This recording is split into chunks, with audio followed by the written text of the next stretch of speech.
जय श्री वीर शासन, जय श्री वीर शासन, जय श्री वीर शासन। नमो अरहंताण, नमो सिद्धाण, नमो आयर्याण,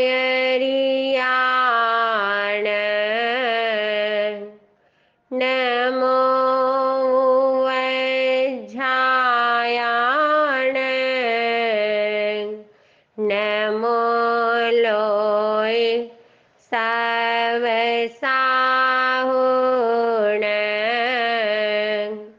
एसो पंच नमोकारो, सव पावपणासनो, मंगलाणंच सवेसे, पढ़मं हवै मंगलम। बोलिए पंच परमेष्ठी महामंत्र नवकार की जय हो। जय जग जीव जोणी, वियाण जग गुरु जगानंदो, जगना हो जग बंधु, जय जग पिया महो भयवं, जय सुयाणं पभवो, तीर्थयराणंग पश्चिमो, जय जय गुरु लोगाण, जय महपा महावीरो, भद्रं सव जगुजोयगस, भद्रं जिनस वीरस, भद्रं सुरासुर नमंसीयस, भद्रं धूय रयस, गुण भवन गहन सुयरयण, भरिय दंसन विशुद्ध रथागा, संग नगर भदंते, अखंड चारित पागारा, संजम तव तुम्बारयस, नमो सम्मत पारियलस, आपड़ी चकस जयो हो सया,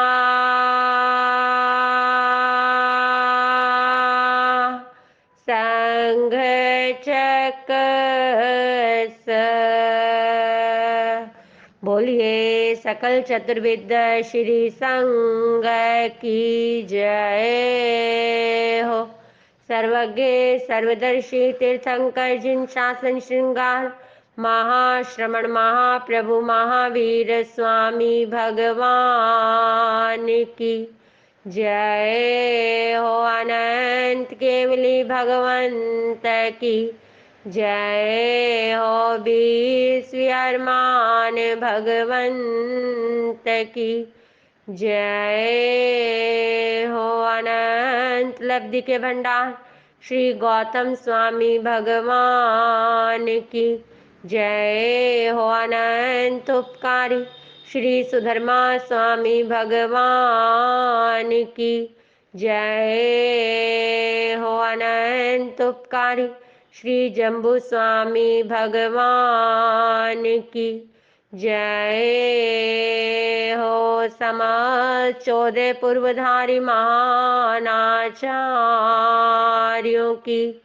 जय हो स्वनाम धन्य आचार्य श्री भद्रभाव महाराज से लेकर वर्तमान में युग प्रधानाचार्य शिवाचार्य भगवन पर्यंत समस्ताचार्य भगवंत की जय हो। समस्त उपाध्याय भगवंत की जय हो। आगम ज्ञाता आगम पुरुष उपाध्याय भगवन मम हृदय में विराजित पूज्य गुरुदेव श्री जितेंद्र मुनि जी महाराज की जय हो। महाश्रमणी श्री चंदन बालाजी महाराज से लेकर मेरी गुरनी मैया महासती श्री नंदिनी जी महाराज पर्यंत समस्त महाश्रमणियों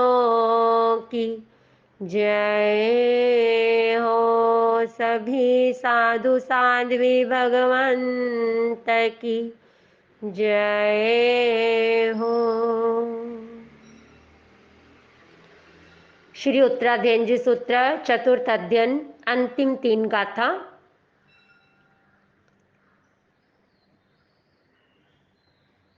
मोह मोह मोह गुणे जयन्तम् आणेगरुवासमणं चरन्तं फासाफुसन्ति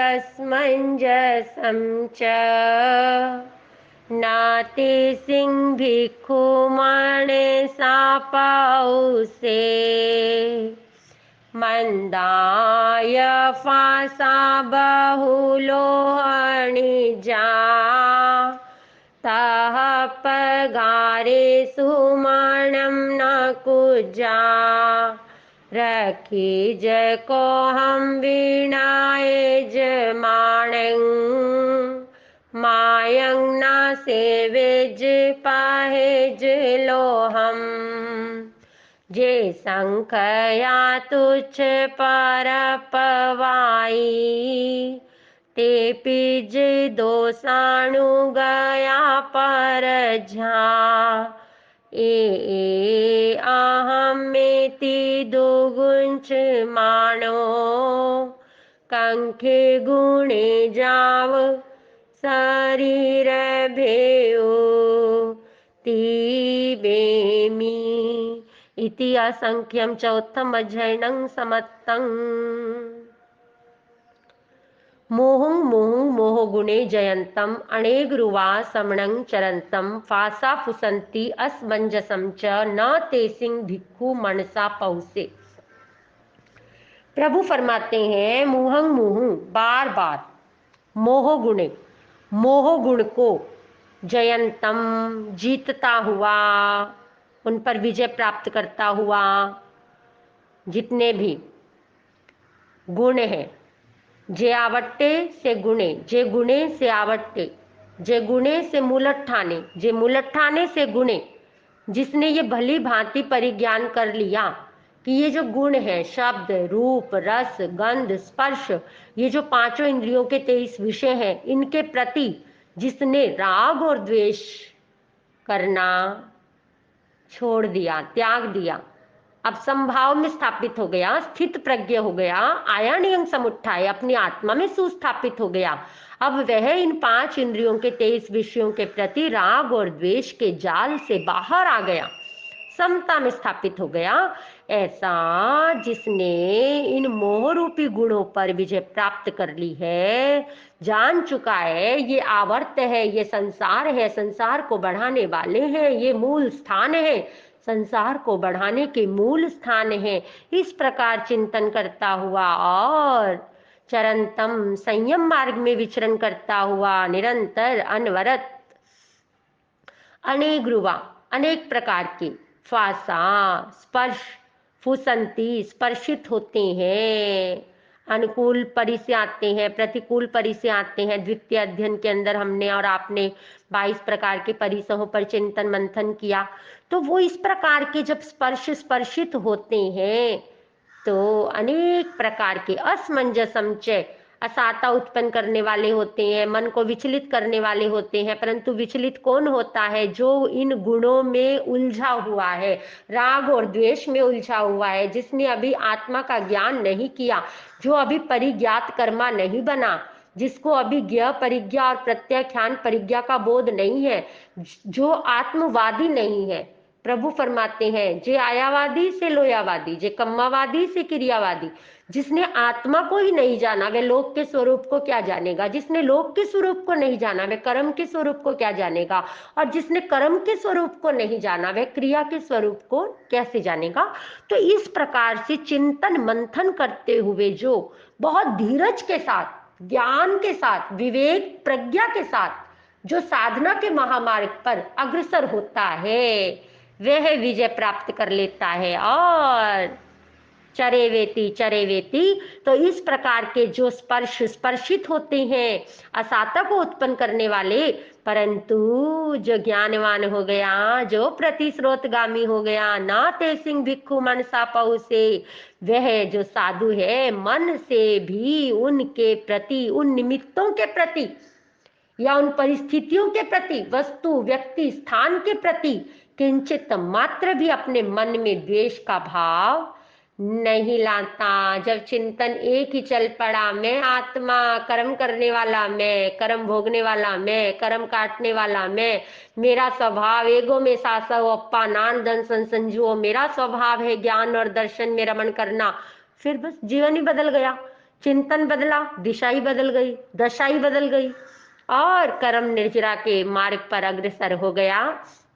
ऐसा भव्यात्मा मंदाय फासा बहुलोहन इज्जाता पगारे सुमणम न कुज्जा रखी ज को हम विनय ज माणंग मायंग न सेवे ज पहे ज लोहम। मंदा या फासा, मंद, फासा स्पर्श, बहु बहुत, लोहन इज्जा लुभाने वाले हैं, अपनी ओर आकर्षित करेंगे। ये 5 इंद्रियों के 23 विषय ऐसे ही हैं।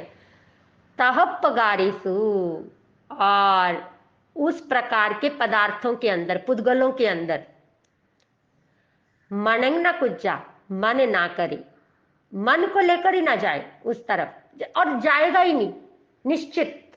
जब हम आत्मा में रहेंगे ना, आत्मा में रहना हमारा स्वभाव हो जाएगा, तो हमारा जो मन है ना, वो भी आत्माभिमुखी हो जाएगा। मन को ही आत्मा में आनंद आएगा, मन का ही डाइवर्शन हो जाएगा। सन्नी का मोक्ष है, असन्नी को मोक्ष नहीं है, और मन के बिना मोक्ष नहीं है। मन के द्वारा ही कर्म बंधन है और मन से ही मोक्ष है। अब मन को ही अच्छा लगता है तपस्या करो, अब मन को ही आनंद आता है स्वाध्याय करो, मन को ही लगता है 5 समिति और 3 गुप्ती में आनंद आता है, अष्ट प्रवचन माता का आनंद आता है, तो मन सद गया, और मन सद गया तो जीवन सद गया। तो इस प्रकार से मन को यहां पर कहा जा रहा है, मन को कभी किसी समय कोई ऐसा उदय कर्म आ भी जाए, उदय कर्म के वशीभूत ना हो, तुरंत अपना अप्रमत्तता पूर्वक अपने चिंतन को लेकर के आए और मन से भी ना जाए। रखिज को हम विनय जमानंग, अपनी रक्षा करे, किससे?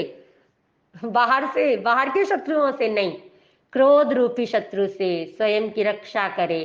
रखिज को हम रक्षा करे अपनी, किससे? क्रोध रूपी चंडाल से।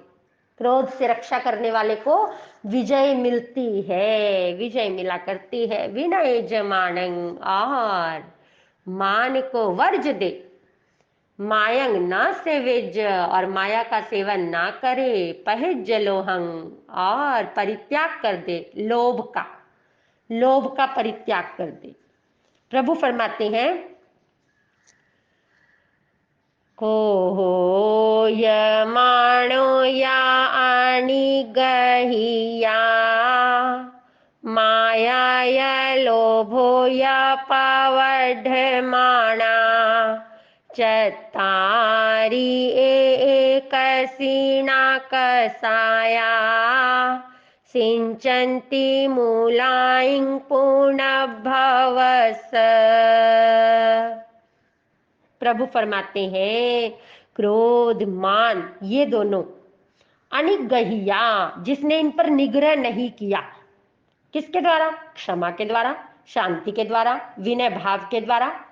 जिसने निग्रह नहीं किया, विजय नहीं प्राप्त की, माया या लोभ या पवड्डमाना, और जिसने अपने जीवन के अंदर अभी सरलता और संतोष रूपी सद्गुण को धारण नहीं किया, और जिसके जीवन में माया और लोभ प्रवर्धमान हो रहे हैं, बढ़ रहे हैं, विशेष रूप से बढ़ रहे हैं अज्ञानता के कारण, मिथ्यात्व के कारण, चत्तारी ए कसीना कसाया। तो ध्यान में रहना चाहिए प्रत्येक भव्य आत्मा के कि ये मेरी आत्मा को मलिन बनाने वाले हैं, ये कषाय पुनर्जन्म रूपी विष वृक्ष की जड़ों को सींचने वाले हैं। सिंचन्ति मूलाइन पुनः भवस्व, ये जन्म मरण रूपी आवर्त के अंदर, संसार के अंदर मुझे परिभ्रमण कराने वाले हैं, अनंत अनंत पुद्गल परावर्तनों में परिभ्रमण करवाने वाले हैं। मेरे पास क्षोभशम संकित है, अभिषायिक संकित का इस समय श्री जम्बू स्वामी जी के साथ ही शायिक संकित का विच्छेद हो गया है। आज आपके और हमारे पास क्षोभशम संकित है, हमें बहुत अधिक अप्रमत्त होने की आवश्यकता है। तो इस प्रकार से हमने रिवर्स नहीं होना, बैक नहीं होना, हमने तो आगे बढ़ना है, आगे बढ़ना है। तो वह जान लेता है साधक कि ये मेरे चारों कषाय जन्म मरण रूपी संसार को बढ़ाने वाले हैं, आत्मा को मलिन करने वाले हैं, और ये तो मेरी आत्मा के गुणों को कसने वाले हैं, मानसिक संक्लेश को बढ़ाने वाले हैं। ये कषाय तो ऐसे हैं जैसे रंग के समान है, जैसे लोभ का रंग होता है ना, मजीठिया रंग, ऐसे जब व्यक्ति कर्म के आवेश में आ जाता है, क्रोध के आवेश में आ जाता है, तो सारे आत्मा के असंख्यात प्रदेश मानो आत्मा के सारे आवरण आ जाता है, लेप चढ़ जाता है, कर्म रज का एक लेप के समान है ये कषाय, गोंद के समान है। कर्म पर मानो, आत्मा पर मानो चिपक जाती है। हालांकि पुद्गल आत्मा को छू नहीं सकता, पुद्गल और चेतना आपस में, आत्मा असंख्यात प्रदेशी है, कर्म की सत्ता बलवान है, परंतु समर्थ नहीं है, ढक सकती है परंतु छू नहीं सकती। लेकिन प्रभु फरमाते हैं ये गोंद के समान मानो ऐसा हो जाता है जैसे चिपक गए हैं, चारों तरफ से घेर लिया है आत्मा के गुणों को कषायों ने।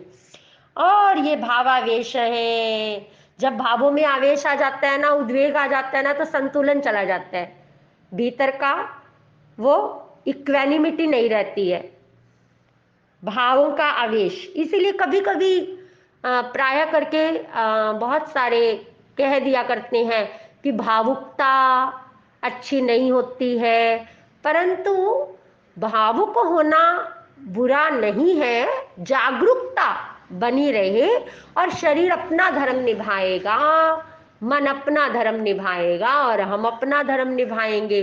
तो भावावेश में कभी कभी व्यक्ति अपने संतुलन से, सहज संतुलन से हट जाता है और इन कषायों का प्रभाव चारों तरफ से आत्मा के गुणों को आवृत कर लेता है, ढक लेता है।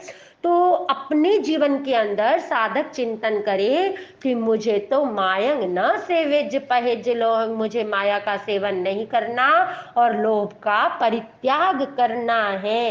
इस प्रकार से चिंतन करता हुआ साधक अपने मोक्ष मार्ग को प्रतिदिन प्रशस्त करता चला जाता है। जे संख्या तुच्छ परप वाइते पिज दोषाणु गया परज्जा ए अहम्मे ति दुगुंछ मानो कंखे गुणे जाव शरीर भेऊ ती बेमी। जे जो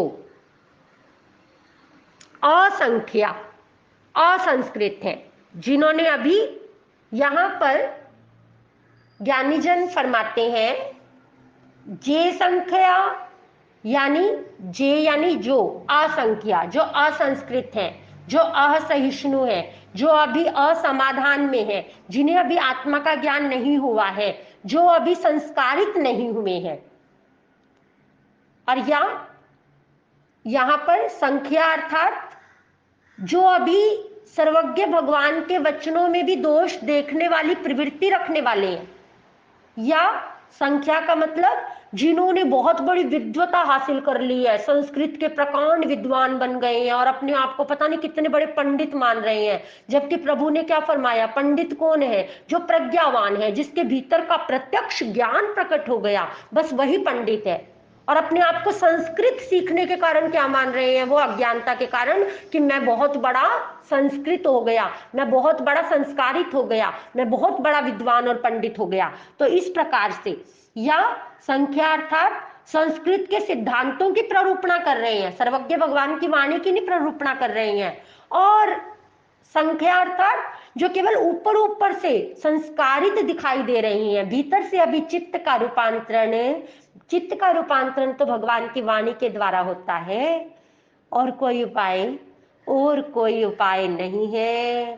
तो जे संख्या तुच्छ पर पवाई, जीवन संस्कृत किया जा सकता है, साधा जा सकता है।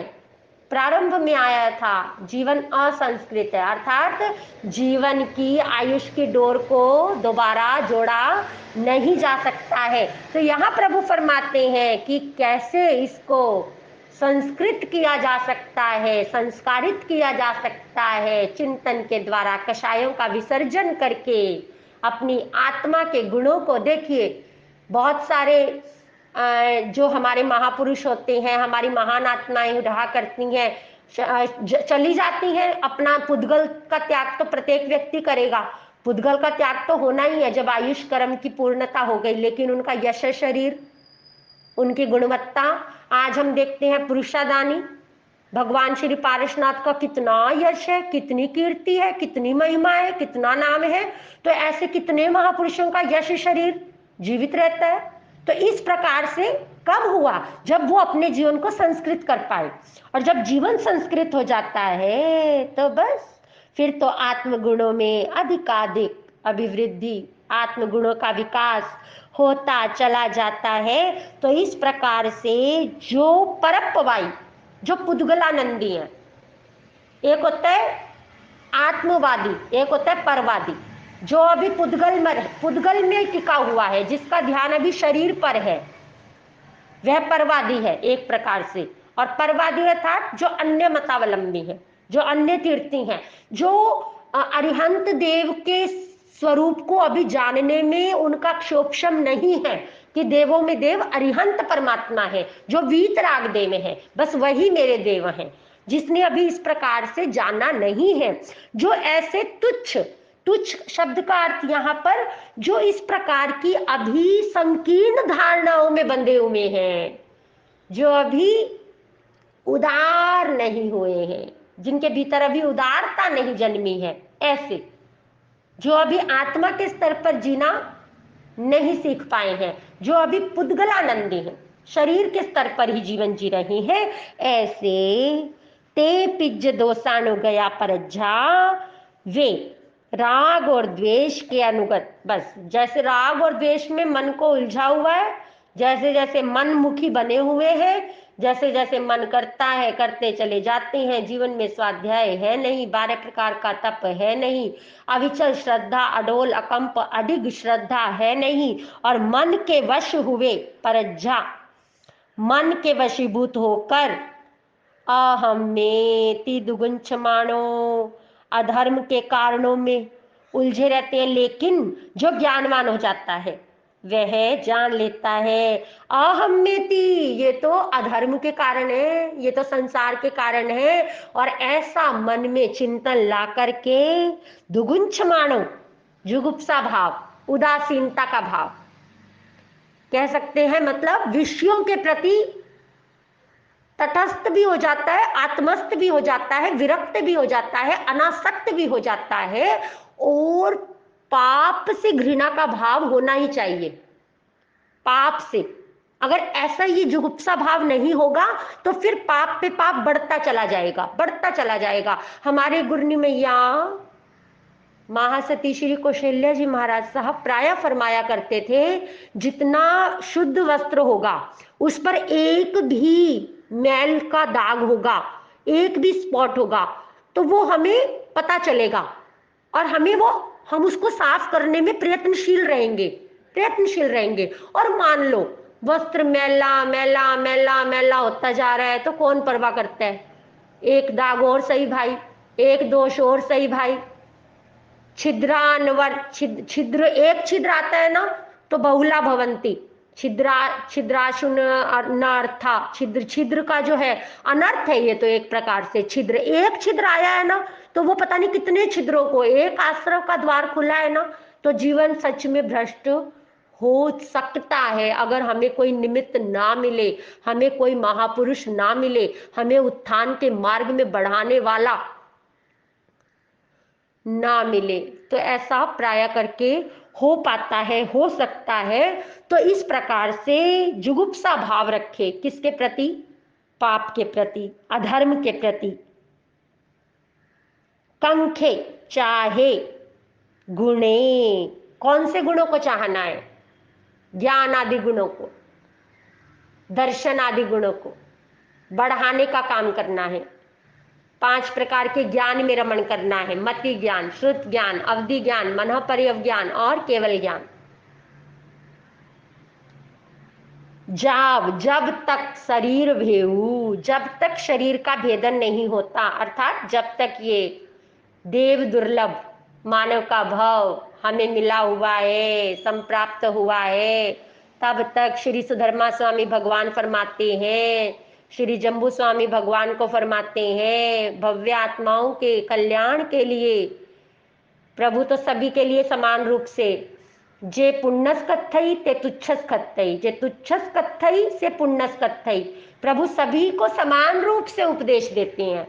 भगवान के लिए कोई अपना पराया है ही नहीं है। तो इस प्रकार अपने जीवन के अंदर आत्म गुणों की, सम्यक दर्शन आदि गुणों की आराधना करते हुए अपने जीवन को सुंदर बनाए, सुंदरतम बनाए, अपने मार्ग को प्रशस्त करता चला जाए साधक। आप और हम अपने जीवन के अंदर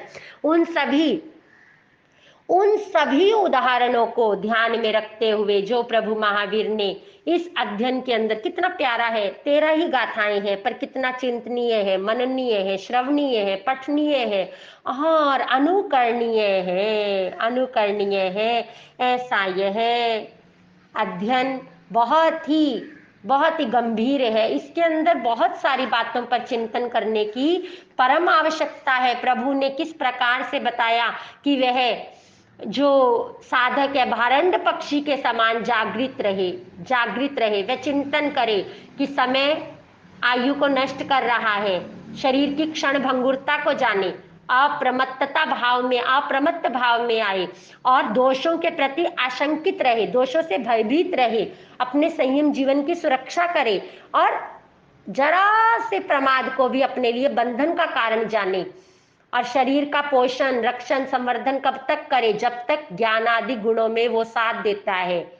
और जब लगे कि अब ये मेरा शरीर साथ नहीं दे रहा तो इसका विसर्ग कर दे, इसके प्रति रही हुई ममता का भी, प्राण प्यारे शरीर का भी, इस देह के प्रति रहे हुए ममत्व का भी परित्याग करने में एक पल का भी विलंब ना करे। पर ये एकदम से नहीं होगा। मैं एक बात फिर कहना चाहती हूँ, ये रोज रोज का अभ्यास है, रोज रोज स्वयं को तैयार करना है। नहीं तो जब असाता वेदनी आता है ना तो बड़े बड़े धराशाही हो जाते हैं। उस समय संथारा जब अपार वेदना हो ना, अपार वेदना और आत्मा की जागृति ना हो तो फिर भगवान ने कहा ना जीने की इच्छा करनी, ना मरने की भाव रखना, लेकिन भाव आ जाता है, बड़े बड़ों के आ जाता है। तो इसलिए बहुत अधिक जागरूकता की आवश्यकता है। शरीर में महावेदना हो तो हमारे भीतर संलेखना और संथारे का भाव आ जाए। बस ऐसी पंच परमेष्टि भगवंतों की कृपा आप पर और हम पर सब पर बरसे। हम इस शरीर के मोह के अंदर दोषों का सेवन ना करें, प्रतिपल अप्रमत्त रहे। उस जो प्रारंभ में उदाहरण दिया उस चोर का जो सेंध लगाता है चोरी के लिए और उसी के अंदर मरण को प्राप्त कर लेता है और वह एक दीपक लेकर के अंधकार की गुफा में चलता है और वहीं पर अपने प्राणों, दीपक बुझ गया, बस अब मार्ग देखा हुआ भी अनदेखा।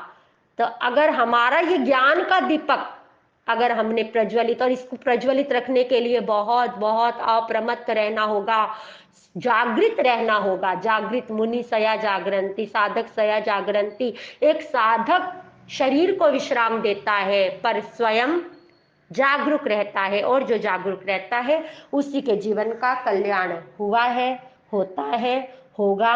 आप और हम इन्हीं मंगल भावनाओं के साथ सभी प्रेम से बोलिए जय श्री वीर शासन, जय श्री वीर शासन, जय श्री वीर शासन।